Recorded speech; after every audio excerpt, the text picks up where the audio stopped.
नमस्कार, news one India में आपका स्वागत है। आपके साथ मैं धर्मराज सिंह। मुख्यमंत्री पुष्कर सिंह धामी दिल्ली के दौरे पर हैं। दिल्ली के दौरे में पुष्कर सिंह धामी प्रधानमंत्री नरेंद्र मोदी से मुलाकात करेंगे। प्रधानमंत्री के साथ साथ गृह मंत्री अमित शाह से भी उनकी मुलाकात होनी है। गृह मंत्री अमित शाह और प्रधानमंत्री नरेंद्र मोदी के अलावा कई केंद्रीय मंत्रियों से भी मुख्यमंत्री पुष्कर सिंह धामी के मुलाकात का कार्यक्रम है।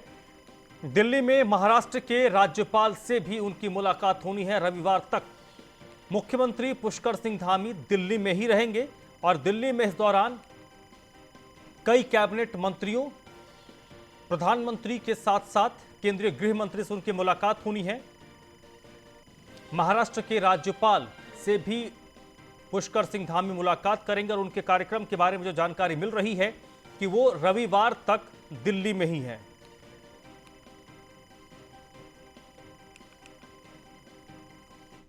राजधानी देहरादून में मुख्यमंत्री पुष्कर सिंह धामी ने पहला जनता दरबार लगाया। जनता दर्शन हॉल में मुख्यमंत्रियों ने फरियादियों की समस्याएं सुनी। कई शिकायतों का मौके पर ही निपटारा किया गया। मुख्यमंत्री पुष्कर सिंह धामी ने अधिकारियों को जरूरी दिशा निर्देश दिए और कहा है कि जल्द से जल्द जनता की परेशानियों का हल किया जाए। उत्तराखंड के ग्रामीण विकास पर सरकार विशेष तौर पर फोकस करेगी। मुख्यमंत्री पुष्कर सिंह धामी ने आज अपना पहला जनता दरबार लगाया, जिसमें फरियाद लेकर फरियादी पहुंचे और मुख्यमंत्री ने उनकी फरियादों का समाधान किया। न्यूज वन इंडिया की खबर पर मुहर लगी है। आईपीएस अभिनव कुमार को उत्तराखंड सरकार में एक बड़ी जिम्मेदारी दी गई है। तो न्यूज वन इंडिया की खबर पर मुहर लगी है। आईपीएस अधिकारी अभिनव कुमार को अपर प्रमुख सचिव मुख्यमंत्री बनाया गया है। अभिनव कुमार ने अपना चार्ज भी संभाल लिया है। अभिनव कुमार के बारे में बताया जाता है कि ये ईमानदार और अनुभवी अफसर हैं। अभिनव कुमार मुख्यमंत्री पुष्कर सिंह धामी की टीम में शामिल हो गए हैं। वरिष्ठ आईपीएस अधिकारी हैं अभिनव कुमार, जिनको मुख्यमंत्री स्टाफ में शामिल किया गया है। अभिनव कुमार को मुख्यमंत्री के अपर प्रमुख सचिव किया। अभिनव कुमार ईमानदार और अनुभवी अफसर हैं। 1996 बैच के आईपीएस अधिकारी हैं। मूल रूप से उत्तर प्रदेश के बरेली के रहने वाले हैं। एक साल बाद ही 1997 में उन्होंने उत्तराखंड आईपीएस कैडर चुना था, जिसके बाद उन्होंने लंबे समय तक उत्तराखंड में सेवाएं दी। अभिनव कुमार हरिद्वार, देहरादून जैसे कई महत्वपूर्ण जिलों में एसएसपी के पदों पर रह चुके हैं। अभिनव पिछले एक दशक से सेंटर में प्रतिनियुक्ति पर थे और इसी साल उत्तराखंड वापस आए।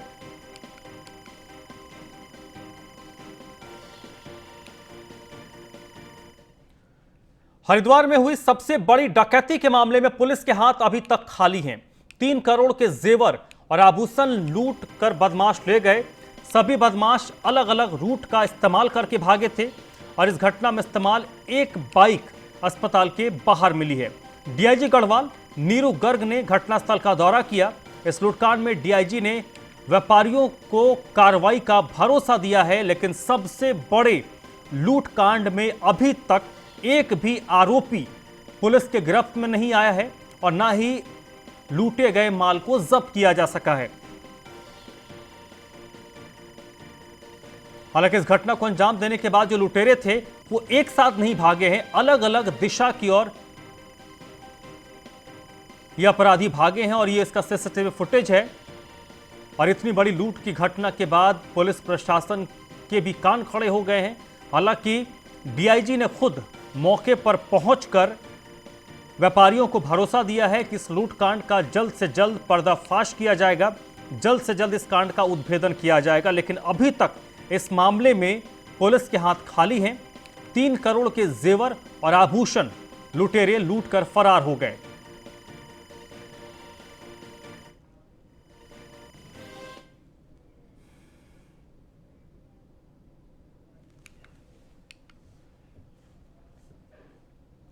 लोक निर्माण विभाग में विभागीय मंत्री सतपाल महाराज ने पहली समीक्षा बैठक की है। धामी सरकार में मंत्री सतपाल महाराज को लोक निर्माण विभाग की जिम्मेदारी सौंपी गई है। पीडब्ल्यूडी मुख्यालय में आयोजित बैठक में महाराज ने चारधाम यात्रा समेत अन्य सड़कों का ब्यौरा अधिकारियों से तलब किया। साथ ही तय वक्त में सड़कों के लिए आवंटित बजट को खर्च न कर पाने वाले अधिकारियों को प्रतिकूल प्रविष्टि करने के निर्देश दिए हैं।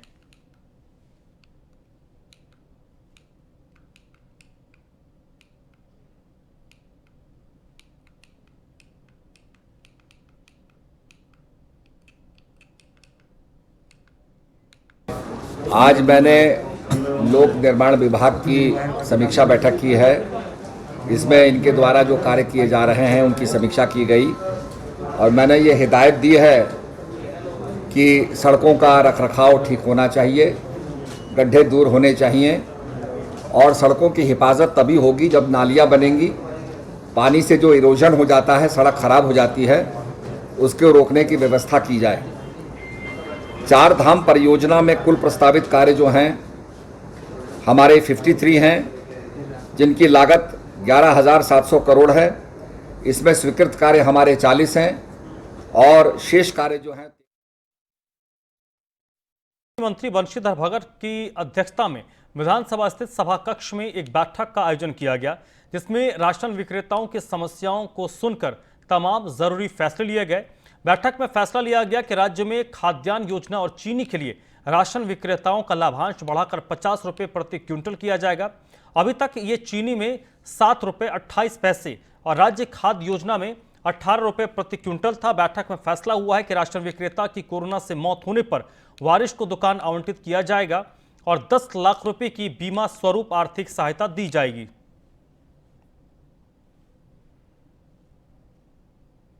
गल्ला विक्रेता को जो लाभांश मिलता था, चाहे वो गेहूं चावल है चाहे चीनी है, वो बहुत कम था। उसको बढ़ाकर हमने 50 रुपये किया है। परिवहन के भुगतान के लिए जो बजट प्राप्त होता है सरकार से, उसमें तय किया है कि हम उसके जो बजट हमको नहीं मिला है, तुरंत ही 1 महीने के अंदर भारत सरकार से माननीय मंत्री जी से बातचीत करेंगे। मंत्री स्तर पर और सचिव स्तर पर वार्ता होगी और उस पर कोई ठोस निर्णय लेकर के उनको उस पैसे को। आम आदमी पार्टी के वरिष्ठ नेता कर्नल अजय कोठियाल रामनगर रोड स्थित आपके कार्यालय पहुंचे। इस दौरान कार्यकर्ताओं ने उन्हें फूल माला पहनाकर उनका जोरदार स्वागत किया। अजय कोठियाल ने प्रदेश के बीजेपी सरकार पर जमकर निशाना साधा है।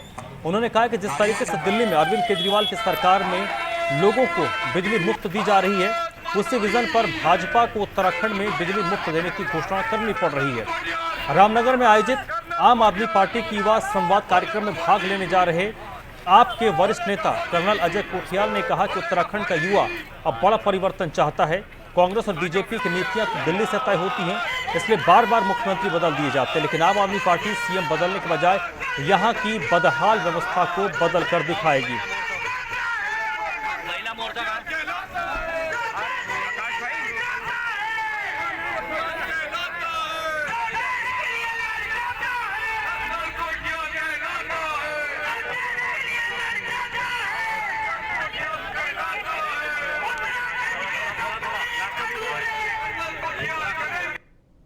उत्तराखंड में ताकत ही युवा और महिलाओं की है। Main ex serviceman, paramilitary forces की, यहाँ के जो समाज के लोग हैं, तो युवा तो आज वो एक जनरेशन है जो नई सोच जो है, नया नव निर्माण जो है उत्तराखंड का, उसके लिए सबसे बड़ी ताकत लेकर के चलेगा।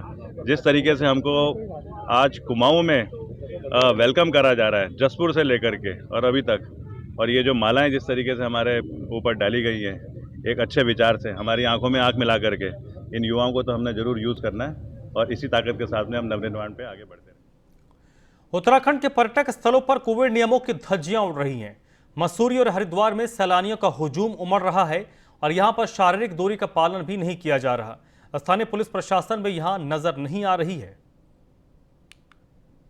पहाड़ में पर्यटकों का अंबार, कोविड नियम तार-तार, सरकार ये लापरवाही पड़ेगी भारी। कैसे दूर होगी महामारी? प्रधानमंत्री नरेंद्र मोदी ने गुरुवार को भीड़ भाड़ वाले स्थानों पर लोगों को कोविड नियमों का पालन करने की सलाह दी थी। पीएम ने कहा था कि एक छोटी सी गलती के कारण महामारी से लड़ाई कमजोर पड़ सकती है, लेकिन पीएम मोदी की ये बात उत्तराखंड के शासन प्रशासन में बैठे लोगों को समझ नहीं आ रही है। यही कारण है कोविड कर्फ्यू में ढील के बाद मसूरी के कैंपटी फॉल में हैरान कर देने वाली तस्वीरें देखने को मिली। यहाँ कैंपटी झरने के नीचे नहाने के लिए लोगों का जमघट लगा और कोविड नियम तार-तार हो गए। भीड़ में मौजूद लोग कातिल वायरस को भूल गए और मजे से झरने के नीचे नहाते दिखे। ये हाल केवल मसूरी का ही नहीं है, हरिद्वार के गंगा घाटों पर भी ऐसा ही नजारा देखने को मिल रहा है और लोग लापरवाही बरतते हुए साफ देखे जा सकते हैं। तस्वीरें वायरल होने के बाद पुलिस प्रशासन के अधिकारी पर्यटन स्थलों पर सख्ती करने की बात कह रहे हैं।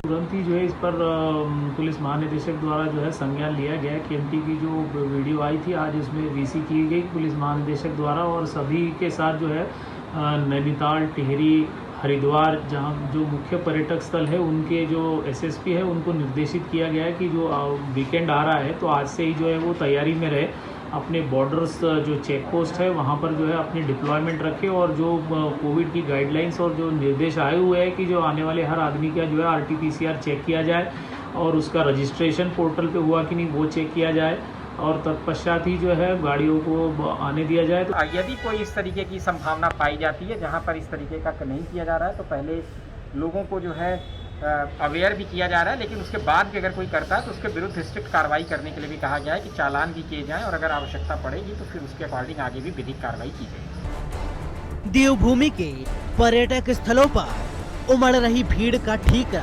विपक्ष सरकार पर फोड़ रहा है। उसका कहना है कि सरकार ने जो SOP बनाई है उसमें नियम स्पष्ट नहीं है, जिसका फायदा लोग उठा रहे हैं।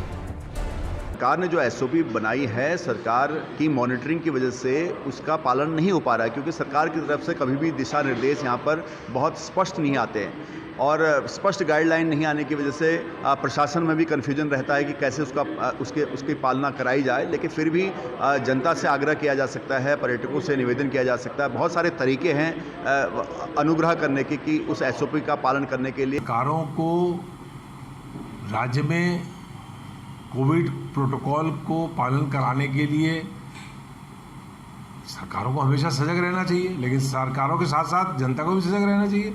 अब जनता सारे कपड़े उतार कर वहाँ डुबकी लगा रही है तो अब उसमें सरकार भी कहाँ तक रोकेगी। मैं समझता हूँ सरकारों को भी, शासन प्रशासन को भी और जनता को भी, तीनों सजग रहें तब जाकर के महामारी से हम निपट सकते हैं। कोरोना की दूसरी लहर में भारत में किस तरह की भयंकर तबाही मची ये किसी से छिपा नहीं है, लेकिन इसके बाद लोग मानने को राजी नहीं है। उनमें महामारी का भय खत्म हो गया है। कोरोना से बचाव के लिए लोगों को खुद ही सावधानी बरतते हुए नियमों का पालन करना चाहिए, लेकिन जब पर्यटकों की गतिविधियां खुली हैं और बाजार खुले हैं, ऐसे में नियमों का पालन कैसे होगा, ये एक बड़ा सवाल है। और शायद इसीलिए पर्यटकों की उमड़ती भीड़ और नियमों की उड़ती धज्जियां कोरोना संक्रमण को लेकर आशंकाओं को जन्म दे रही हैं। तो सवाल ये है कि क्या सरकार को खुद ही सख्ती करनी पड़ेगी या लोग कोरोना से अब तक के हुए नुकसान से कुछ सबक लेंगे। अपने सहयोगी फैजान के साथ मैं फहीम तना, न्यूज़ 1 इंडिया, देहरादून। कोविड-19 के तीसरे लहर को देखते हुए स्वास्थ्य महकमे ने तैयारी तेज कर दी है। राजधानी के दून हॉस्पिटल में ऑक्सीजन प्लांट लगाया गया है। DRDO की मदद से ऑक्सीजन प्लांट लगाया गया। इसमें तकरीबन 200 बेड पर ऑक्सीजन की लगातार सप्लाई हो सकेगी। हॉस्पिटल के डिप्टी MS डॉक्टर खत्री का कहना है कि जिस तरह से कोविड-19 की तीसरी लहर आने की संभावना जताई जा रही है, उसको लेकर स्वास्थ्य विभाग ने अपनी तैयारियां तेज कर दी हैं।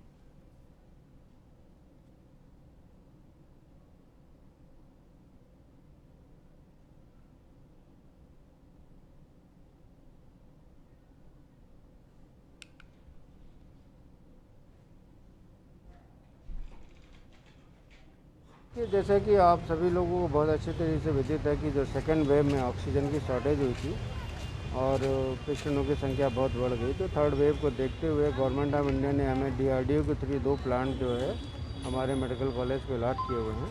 इसमें से एक प्लांट हमने रिसीव कर लिया है, दूसरा विद इन 1 वीक आ जाएगा। ये दोनों प्लांट की अपनी अलग अलग क्षमता है।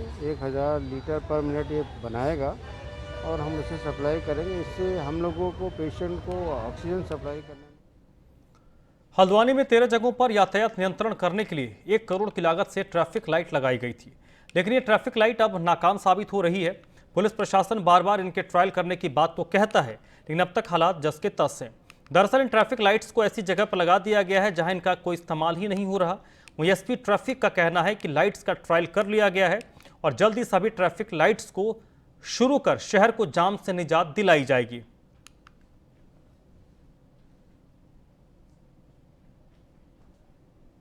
ट्रैफिक लाइट 13 जगह हमने लगवा ली है, लेकिन अभी तक केवल 3 को हमने पीछे से स्टार्ट किया है। इसमें कुछ प्रैक्टिकल प्रॉब्लम भी आ रही थी। आप सही कह रहे हैं, लेफ्ट टर्न कहीं नहीं है, कहीं रोड की चौड़ाई कम है, तो कहीं पेड़ों की छटनी होनी थी।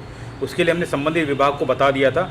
आज इसी विषय में मीटिंग की गई है। इसमें हमने ये डिसाइड कर रहे हैं कि 3 कौन सी और ट्रैफिक लाइट हम शुरू करेंगे, इसमें जिनमें किसी तरह की कोई दिक्कत ना हो, जिसमें हमें चलाने में कोई पब्लिक को भी समस्या ना हो, उस तरह के देखते हुए 3 traffic light step by step 3-3 करके हम शुरू करेंगे। तो आज या कल में 3 और शुरू कर देंगे, तो कुल मिला के 6 हो जाएगी। और निकट भविष्य में ऐसे ही हम धीरे धीरे बढ़ाते रहेंगे। ट्रैफिक लाइट 13 जगह हमने मसूरी में पेयजल की समस्या और मसूरी यमुना पेयजल योजना के कार्यों की समीक्षा को लेकर एसडीएम मनीष कुमार ने अधिकारियों के साथ बैठक की है। Uttarakhand hotel and restaurant association के प्रदेश अध्यक्ष संदीप साहनी ने कहा है कि मसूरी में पानी की बहुत बड़ी समस्या उत्पन्न हो रही है। वहीं समस्या का निराकरण करने के लगातार प्रयास भी हो रहे हैं, लेकिन धरातल पर काम होता नजर नहीं आ रहा। एसडीएम ने कहा कि किसी भी योजना में लापरवाही बर्दाश्त नहीं की जाएगी और ऐसे में मसूरी में चल रही सभी योजनाओं को वो खुद मॉनिटर कर रहे हैं। मसूरी जो है वो पर्यटक स्थल है, तो यहाँ पे हम लोगों ने यमुना पुनर्गठन जल योजना जो है अभी काफ़ी तीव्र गति से उस पर कार्य हो रहा है। तो उसी की एक समीक्षा बैठक थी कि हम अभी फ़िलहाल तक जो हमारा परियोजना है उसमें हम कौन सी जगह पे हैं, कितने क्या करने की आवश्यकता है। और कुछ एक समस्याएं ये थी कि जो लाइंस बिछाई जा रही हैं उससे कहीं कहीं सप्लाई लाइंस जो हैं वो डिस्टर्ब हो रही हैं। तो उस समय कोरोना काल के बाद पर्यटक का आवागमन जिस प्रकार से मसूरी में भारी तादाद में हुआ है, पानी का संकट भी उसी मात्रा में बढ़ा है। इंदिरा कॉलोनी हो या राज मंडी हो, लंडौर बाज़ार हो, बारलोगंज का गुरुद्वारा मोहल्ला हो या मेरीविल स्टेट हो, सब जगह पानी की किल्लत है। खासकर तब यमुना पंपिंग योजना द्वारा लाइनें खोदी जा रही हैं और खोदने के कारण उत्तराखंड के नवनियुक्त चिकित्सा शिक्षा मंत्री धन सिंह रावत ने विधानसभा में प्रदेश के सभी 5 मेडिकल कॉलेज के प्रिंसिपल और आला अधिकारियों के साथ विधानसभा में बैठक की। इस बैठक में कई अहम फैसले लिए गए। धन सिंह रावत ने कहा कि पिथौरागढ़ में बन रहे मेडिकल कॉलेज को 15 अगस्त से पहले तैयार किया जाएगा, जिसके लिए केंद्रीय स्वास्थ्य मंत्री को भी न्योता दिया जाएगा। सभी मेडिकल कॉलेज 10 दिन के अंदर हेल्थ बुलेटिन जारी करेंगे। साथ ही अस्पताल में भर्ती मरीजों का रखरखाव भी ठीक से करना होगा।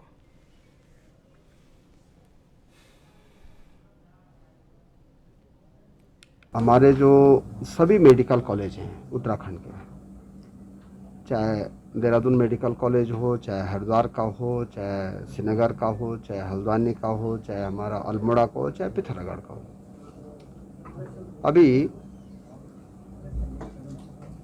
एक 4 महत्वपूर्ण निर्णय आज हमने किए हैं। पहला निर्णय तो क्या है कि जो हरिद्वार मेडिकल कॉलेज हमारा बन रहा है,